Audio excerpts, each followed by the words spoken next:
We welcome you back to Newsmax Now. I'm John Bachman. It's time to take a look now at some stories making headlines around the world.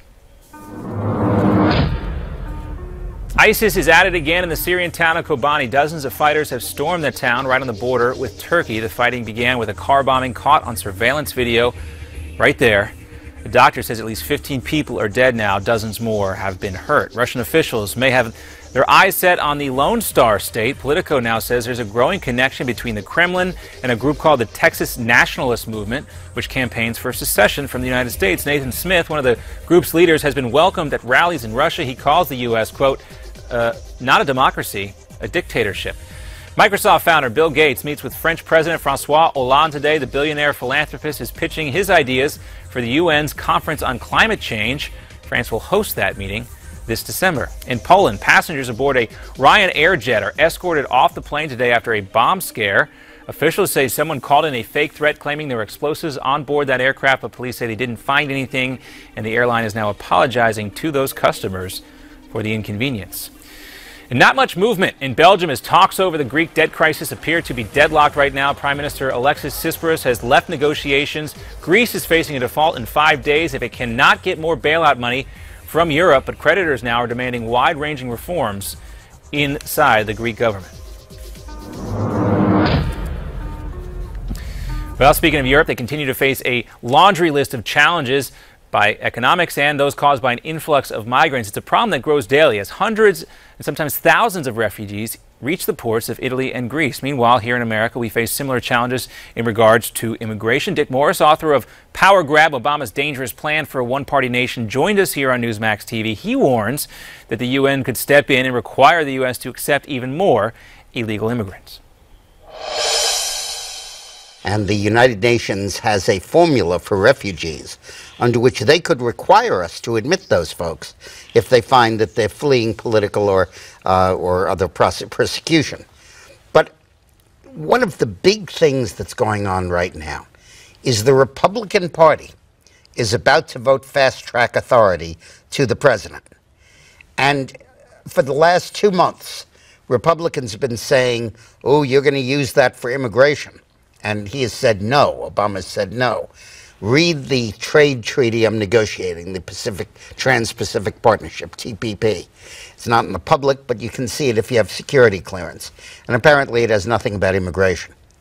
Last week, WikiLeaks released for the first time the draft treaty that's coming online behind that, TISA, Trade in Services Agreement. And bang, right there in Section 5, it says that no nation may stop a company from transferring its workers from one signatory country to the other.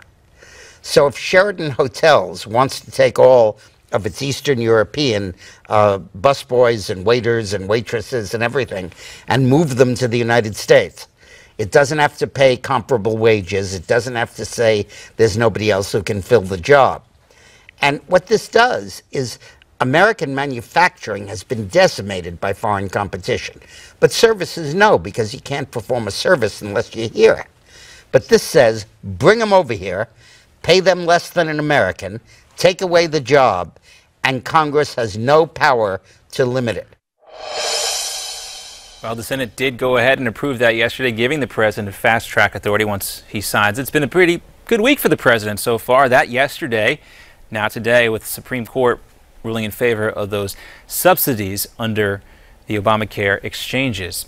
Meantime, let's take a look at some of the late-night comedians. They've been having some fun about the Confederate flag battle that followed a tragic situation in South Carolina, but it's also a topic for headlines and punchlines.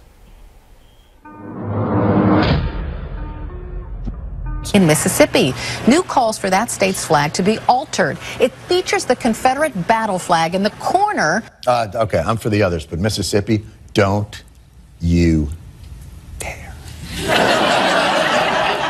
I don't like outdated, offensive symbols of race hatred as much as the next guy, but without that battle flag, you're sideways France. That's f***ed up. You don't want any part of that. That's just sad. Took down their 4 Confederate... Wait, what the f*** were they flying? 4 Confederate flags?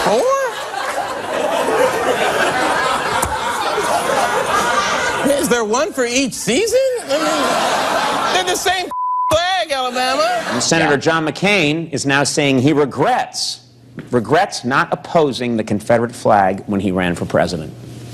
Yeah. McCain said, I didn't oppose the Confederate flag because a lot of my school chums fought for the South during the Civil War. I'm 190 years old. You've been on tour all over throughout the South. When Yes. you were on tour in the South, did they hide the Confederate flags? Because I would think you would be pretty outspoken about that sort of thing. You think one black person is going to do something If like that? anyone is like going to do say, something. oh, Wanda's coming, let's fold that baby up.